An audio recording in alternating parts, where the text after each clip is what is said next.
This trick is called 5 Poker Hand. Now it's really not a poker game, but for some reason we named it that. So I'm going to go ahead and give you that half of the deck because we only need 25 cards. What I'm going to do is I'm going to pick some volunteers. Can I have you 4 out here be my volunteers? Is that okay? Great. What I'm going to do is I'm going to deal you your hand at cards. Don't look at them until I have them all passed out. And what I want you to do is, when I have them all dealt out, pick them up, select your favorite card that's in your hand, and put it in your memory banks. Memorize it and don't forget it. Got it? Got it. Got it? You're not going to forget it. Okay, put your cards back down on the table. Good. I'm going to go ahead and pick them up here and redistribute them.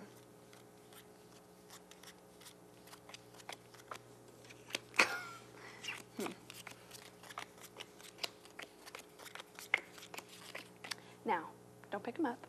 What I want to know is if your card is in this hand, raise your hand. Kathy, your card is in this hand? Is your card right here? Yes.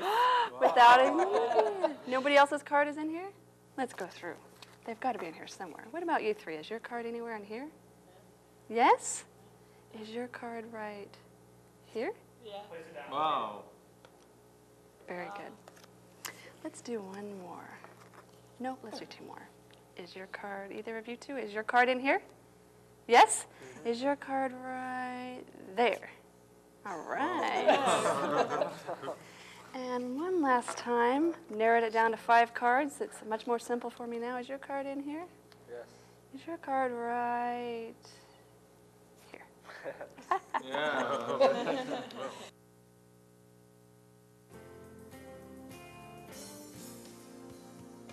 Okay, we need 25 cards for this trick. I'm going to go ahead and give the rest to Michael for safekeeping.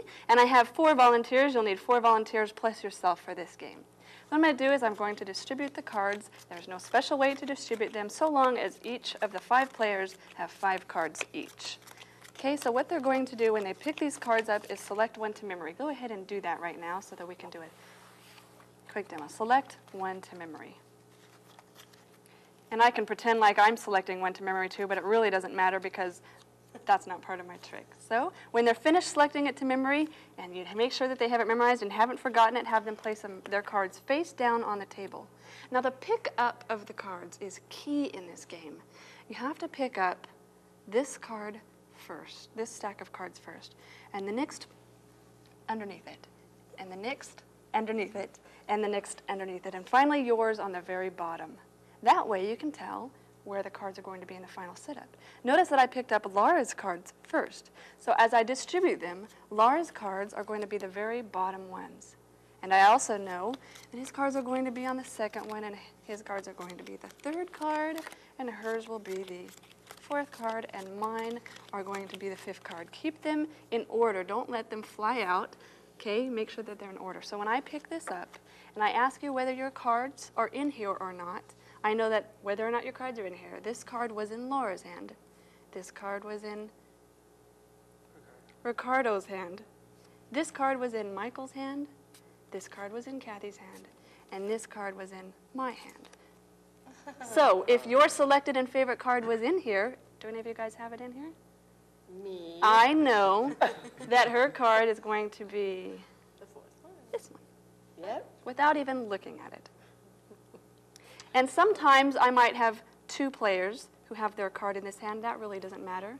For example, if both of their cards were in here, I could just select them both. Or if nobody's cards were in this hand, that no matter. Just put it down and go on to the next one. Are any of your cards, selected cards, in this hand? No? Good. So that doesn't matter. All I do is put it down and go to the next one until I have all of your cards selected. And I never have to look at the cards. Oh, very good.